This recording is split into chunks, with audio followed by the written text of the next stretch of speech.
చేస్తున్నారా? అసలు నమ్మదగ్గగా ఉన్నాయా? అసలు ఇంత పెద్ద సినీ పరిశ్రమలో మీకు ఫిలిం ఛాంబర్ ఉంది, చాలా మంది వ్యక్తులు ఉన్నారు, ఎక్కడ కూడా ఇది ఎక్కడ కూడా కంప్లైంట్గా రాలేదా? అంటే దేని గురించి? అంటే ఆ అమ్మాయి జానీ మాస్టర్ సంబంధించిన ఈ ఇష్యూ జరిగిందనేది ఎక్కడ చెప్పలేదా? ఫిలిం ఛాంబర్లో చెప్పారు కదా. ఫిలిం ఛాంబర్లో కంప్లైంట్ ఇచ్చింది, మాస్టర్ని పిలిచారు, మాస్టర్ సైడ్ నుంచి మాస్టర్ ఎంక్వైరీ తీసుకున్నారు. అంటే తీసుకున్నప్పుడు రాసుకుంటారు కదా. సో ఆ అమ్మాయి సైడ్ నుంచి ఏం జరిగిందని ఆ అమ్మాయి సైడ్ ఎందుకు పోలీస్ స్టేషన్లోకి వెళ్ళాల్సి వచ్చింది ఇష్యూ? అది నాకు అర్థం కాలేదు. ఎందుకు అంటే నాకు తెలిసి ఒక ప్రెజర్ ఆ అమ్మాయి మీద, అంటే నువ్వు చెయ్యి చెయ్యి చెయ్యి అని మాస్టర్ మీద కక్ష తీర్చుకోవడం కోసం ఈ అమ్మాయిని పాములా వాడుకుంటున్నారు. అది మాత్రం 100% వాడుకునే వాళ్ళ పేర్లు మీరు చెప్పడం లేదు. ఎందుకు చెప్పాలండి? ఎలా చెప్తారు చెప్పండి? అంటే ఆల్రెడీ మీరు బదనం అయ్యారుగా ఇష్యూలో. అయినా కూడా నేను వాళ్ళని అంటే వాళ్ళలాగా నేను బిహేవ్ చేయను కదా. అప్పుడు వాళ్ళకి నాకు తేడా ఏముంటుంది? తేడా అంటే మీ జీవితం ఇప్పుడు ఆల్రెడీ రోడ్ మీదకి వచ్చింది. ఎంత ఉన్నా అండి, మనకంటూ మనం జెన్యున్గా చెప్పేవి కొన్ని ఉంటాయి. ఇప్పుడు నేను ఏం ప్రొడ్యూస్ చేసినా నేను కోర్టులో ప్రొడ్యూస్ చేస్తాను. నేను ఇప్పుడు మీడియాకి కానీ నేను ఇంకొకరు ఇచ్చి దాన్ని వేస్ట్ చేయదలుచుకోలేదు. అంటే మీకు ఇస్తే వేస్ట్ అని కాదు నేను అనేది. అంటే అది అలా రూమర్ లాగా, ఇది కూడా రూమరే అయి ఉంటుందేమో, ఇది కూడా ఏదో చేసి ఉంటారా, అది కాదు. నేను ఏమి ఇవ్వాలో నేను కోర్టులో సబ్మిట్ చేస్తాను. ఓకే. జానీ మాస్టర్కి కంప్లైంట్ చేసిన బాధితురాలకి మధ్య గొడవ ఎందుకు వచ్చింది అనేది మీకు ఐడియా ఉందా? అదే అంటున్నానండి. ఇప్పుడు నా ప్లేట్లో వచ్చి అన్నం తింటానంటే నేను ఒక ముద్ద పెడతాను.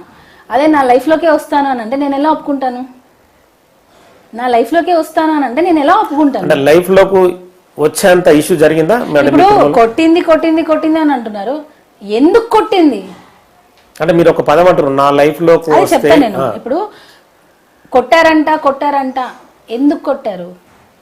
ఇంకొక ఛానల్ ఎవరో రాశారు, భార్యనే అమ్మాయిల్ని పంపిస్తుంది రూమ్లోకి అని. మరీ దారుణం అండి నిజంగా. అంటే నాకు తెలిసి ఆ ఛానల్స్ వాళ్ళ ఫ్యామిలీస్ అలా చేస్తున్నారేమో, మేబీ. అంటే వాళ్ళు అలా చేస్తుండొచ్చు, వాళ్ళ హస్బెండ్స్ దగ్గరికి పంపిస్తున్నారేమో, అందుకే నేను అలా పంపిస్తున్నాను అనుకున్నారు. ఎవ్వరు కూడా, ఏ భార్య కూడా నా భర్త దగ్గరికి వెళ్ళు అని ఎప్పుడూ పంపించదండి. అట్లీస్ట్ పక్కన కూడా చూడలేదు. అలాంటి సిచ్యువేషన్లోనే తను నా భర్త దగ్గరికి దగ్గరగా తను రావడానికి ప్రయత్నిస్తుంది, దగ్గరగా రావాలనుకుంటుంది, నా లైఫ్లోకి రావాలనుకుంటుంది, నన్ను నా పిల్లల్ని దూరం చేయాలనుకుంటుంది. కాబట్టే నేను ఆ అమ్మాయిని కొట్టడానికి వెళ్ళాను. ఇది నిజం. అంతేకాని జరిగిందా ఈ గొడవ? బయట ఇంటిలోనే జరిగింది. ఎందుకంటే మనం ఎక్కడో జరిగింది ఇదంతా కాదు, ఉన్న నిజం ఇంటిలోనే జరిగింది. ఆ అమ్మాయి మా ఇంటికి చాలాసార్లు వచ్చేది, మేము చాలాసార్లు వెళ్ళే వాళ్ళం, క్యాజువల్గా మాట్లాడుకునే వాళ్ళం. ఆ అమ్మాయి ఏంటంటే ఒక అడ్వాంటేజ్ ఏంటంటే, అసిస్టెంట్ కొరియోగ్రాఫర్ అంటే మాస్టర్కి హీరోస్కి దగ్గరగా పనిచేస్తుంది.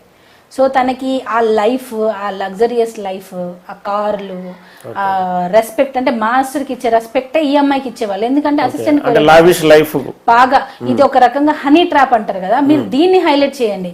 ఇలాంటి ఫ్యామిలీస్ కూడా ఉన్నాయి. వీళ్ళు ఒరిస్సా నుంచి వచ్చేస్తారు, ఫ్యామిలీస్ని వదిలేసి వచ్చేస్తారు, ఇక్కడ ఉంటారు. వీళ్ళకి ఇంకా ఏ ఆధారం ఉండదు, ఎవరినో ఒకరిని పట్టుకోవాలి, వాళ్ళ దగ్గర అంతా ఉన్నదంతా వాడుకోవాలి, రివర్స్ వాళ్ళ మీదే కంప్లైంట్ పెట్టాలి. ఈ రోజు ఎవరైతే ఆ అమ్మాయికి సపోర్ట్ చేసి ఇవన్నీ చేపిస్తున్నారో, రేపు వాళ్ళ ఫ్యామిలీస్ కూడా ఈ పొజిషన్లో కూర్చుంటారు. రేపు వాళ్ళ ఫ్యామిలీస్ మీదనే ఆ అమ్మాయి నన్ను వచ్చి కొట్టారు, నన్ను సెక్షువల్ హెరాస్మెంట్ చేశారు అని చెప్పి ఆ అమ్మాయి కేసు పెడుతుంది. ఇది 100% చూడండి. అంటే డబ్బు కోసం జరుగుతున్నదా, ఇంకా వేరే కోణం ఏమైనా ఉందా? దేనికోసమైనా కానివ్వండి, ఆ అమ్మాయిని పాములా వాడుకుంటున్నారు. రేపు ఆ అమ్మాయిని రోడ్డు మీద వదిలేకపోతే అప్పుడు నేను వచ్చి మళ్ళీ ఇదే దానిలో మాట్లాడతాను. అంటే ఇందులో బలయ్యేది ఎవరు చివరిగా? ఆ అమ్మాయే, 100% ఆ అమ్మాయే. నేను మా హస్బెండ్తో రోడ్డు మీదనే నేను బతకడానికి రెడీ. నేను పచ్చడి మెతుకులైనా తింటా, నాకేం బిర్యానీ కావాలి, నాకు పెద్ద బంగ్లా కావాలి, నాకు ఇది లేదు లైఫ్. నాకు పెళ్లి చేసుకొని నేను మాస్టర్ వచ్చేటప్పుడు ₹1 కూడా లేదు మాస్టర్ దగ్గర. సో నేను ఆ లైఫ్